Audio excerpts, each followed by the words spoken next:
Hello, my name is Jed Murdoch. Welcome to Module 7 on the Hardy-Weinberg principle. In this module, we'll cover the basic concept, the basic idea of the Hardy-Weinberg principle, which really forms one of the foundations of the genetic theory of evolution. So we'll talk about what it is, why it's important, and we'll also use a spreadsheet exercise really, to demonstrate how it works. So I'd like to begin by showing you a photo of my dog Pancho. Pancho is really a lovely dog. He's mostly a pit bull, but he's got other sorts of breeds mixed into him. We see among domestic dogs, which all are part of the same species, Canis familiaris, a huge amount of variability, right? We've got Great Danes and Chihuahuas and Bulldogs and so forth. So when we think about domestic dogs, we see that they express a variety of different phenotypes.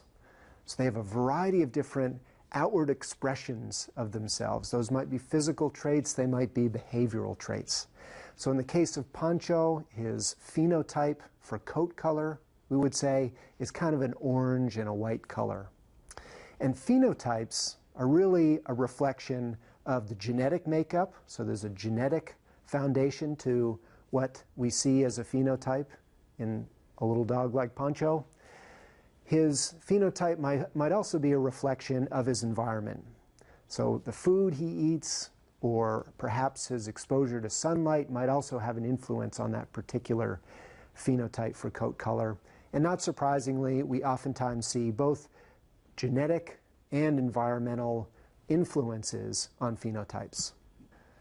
To lay the foundation for Hardy-Weinberg, we're going to focus on the genetic side of things, because we know that genetics really are the mechanism by which evolution occurs, or by which evolution works. And rather than focus on my dog Pancho as an example, let's use another example. Let's use the red fox. The red fox is a species so many of us are familiar with. It's the widest ranging land carnivore in the world, and we see it has a huge amount of variability in phenotype for coat color, let's say. Some are indeed red, some are yellow, some are black, some are other variations as well. So to take one step back, we need to perhaps refresh ourselves on some basic genetic terminology. And you may remember many of these terms from basic biology, but just as a refresher, a gene, right, is really one of those physical entities, those pieces of DNA that actually code for some kind of trait. They might code for coat color, for example. So the gene is really a key term to understand. So we have genes, and genes are situated on chromosomes, and chromosomes are those organized structures of DNA and protein. And so a specific gene is physically located on a chromosome at a place called a locus, or if we use the plural, many genes are located on loci. So that's the physical spot that that gene is actually occurring on. And to give you some perspective, most vertebrates and vascular plants have about 100,000 loci or so. So we have chromosomes, we have genes that are situated at loci. Let me bring in another term, and that's diploid. So the red fox, like most mammals, like us humans as well, are diploid organisms. And what that basically means is that we carry two copies of each chromosome. One of those copies was inherited from our mother, it's maternally inherited, and another one came from our father, and it's paternally inherited. So we have two chromosomes, and for a particular gene then, we have two copies of that gene. Now, to make things a little bit more complicated, we find that particular genes oftentimes have forms or states. And those forms or states we call alleles. So we may have, for a gene for coat color, let's say, we might have allele 1, state 1 being production of red coat color. And we may have another allele, allele 2, coding for, or producing, rather, an individual that's kind of an orangish color or some other color. So we have two chromosomes, and for a particular gene, we have different forms. In individuals that carry the same form, so that one gene, the two copies carry the same form, the same allele, So we have an individual that has A1 and A1 together. We refer to those kinds of individuals as being homozygous for that particular gene. So A1 and A1, or A2 and A2 in an individual. In cases where we have one form of an allele and another form of an allele in the same organism, we refer to them as being heterozygous. So a heterozygous individual would carry the A1 and A2 allele in their chromosomes. Make sense? So when we describe individuals, we typically describe them as whether they are homozygous or heterozygous. When we describe populations now, if we broaden out a bit, when we're describing populations, we describe them a little differently. We describe them based on their genotype. So their genotype in this case, an individual's genotype would be A1A1, A2A2, or perhaps A1A2. We describe populations by their genotype frequencies. How often do we see those particular genotypes in our population? And not only that, we describe them also by their allele frequencies. So again, how often do we see alleles appearing among individuals in a population? So let's take a look at our red fox population again.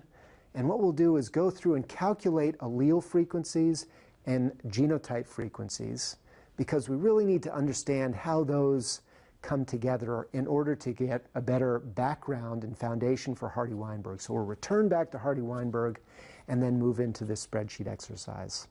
So let's start with genotype frequencies. So imagine that we're studying a population of foxes. Imagine that we have a population that consists of 55 individuals.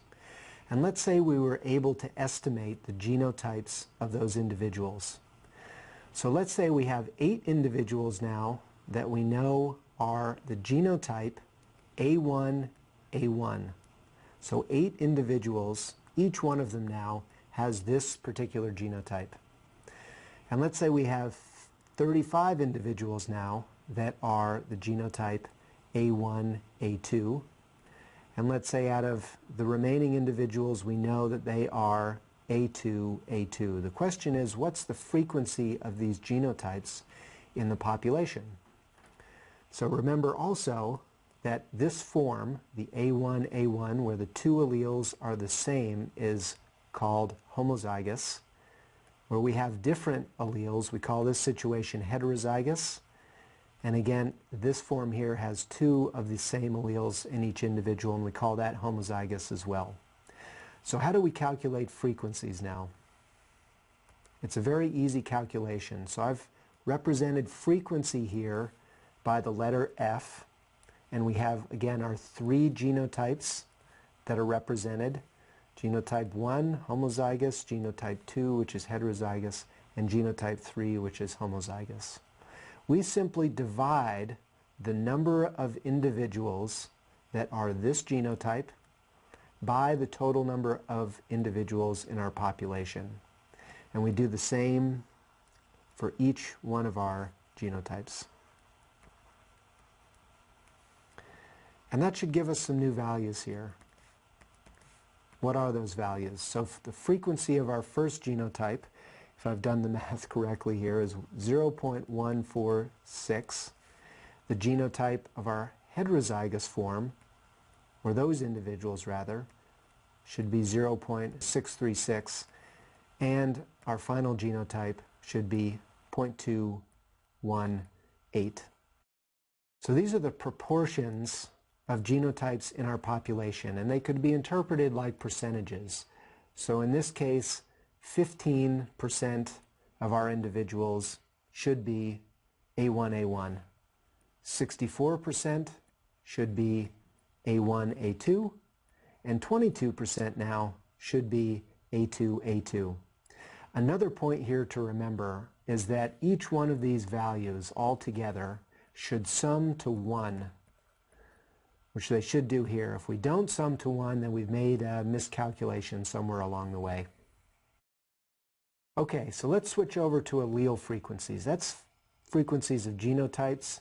let's look at frequencies of alleles and make some calculations here. So for allele frequencies, we do that by estimating the number of a particular allele in our population.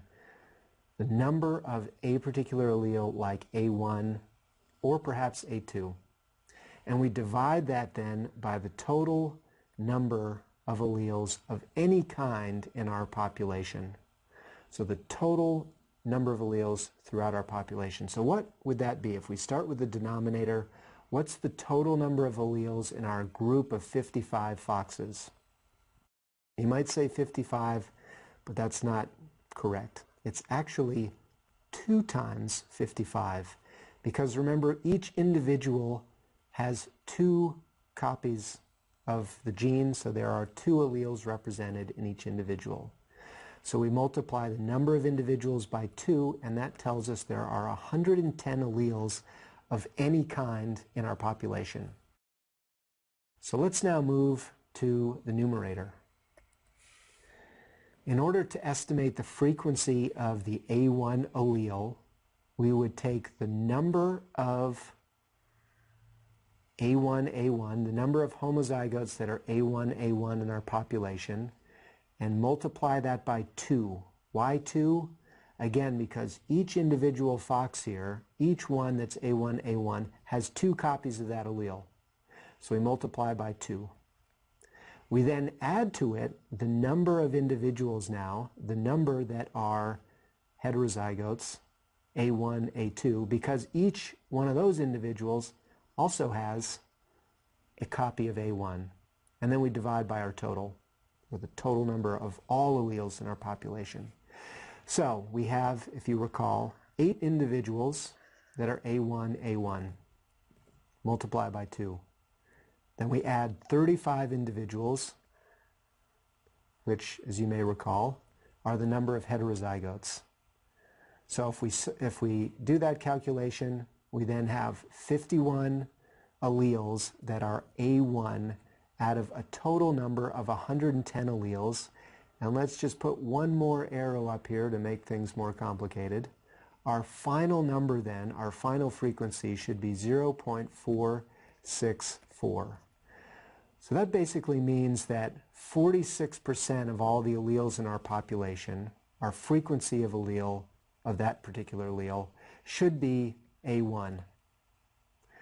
So now let's do the same for A2. Let's calculate the frequency of the A2 allele. Basically the same procedure, a couple of minor changes. So in this case, we are taking the number of A2 homozygotes, multiplying by 2, because each one of those individuals has 2 copies of the A2 allele. We add to that again the number of heterozygotes, because each one of those individuals has an A2. And then we divide by the total. So as you may recall, there are 12 individuals that were A2, multiply by 2. And then we add the number of heterozygotes here. And that then gives us a value of 59 divided by our total of 110. So 59 of our alleles in the population are A2, and we have 110 total in our population. So one more line here, one more arrow to make it more complicated. Our final value here should be 0.536. So 53% of our alleles in the population are A2. Now, like genotype frequencies, allele frequency should also add to 1. So 0.536 plus, which is our A2, plus the frequency of our A1 then, which was 0.464, should add to 1, which it does. And if it doesn't, we've made a little mistake and we need to go back and have a look. Let's put what we've just covered in perhaps a slightly more standardized form. If we had to provide an equation, develop an equation that captures what we've just done, standardizes it, makes it a little bit more formal, it would be something like this. So the frequency of A1, the frequency of our A1 allele, is 2 times the number of A1 A1s plus the number of A1 A2s divided by 2 times n. So 2 times n is 2 times the number of individuals in our population, which we knew was 55, so 110. So it's 2 times the number of individuals. What would the frequency of A2 be? If we formalized it in perhaps a more standardized equation, it would be similar. It would be 2 times the number of A2 A2s plus the number of A1 A2s, all divided by 2n. Easy enough?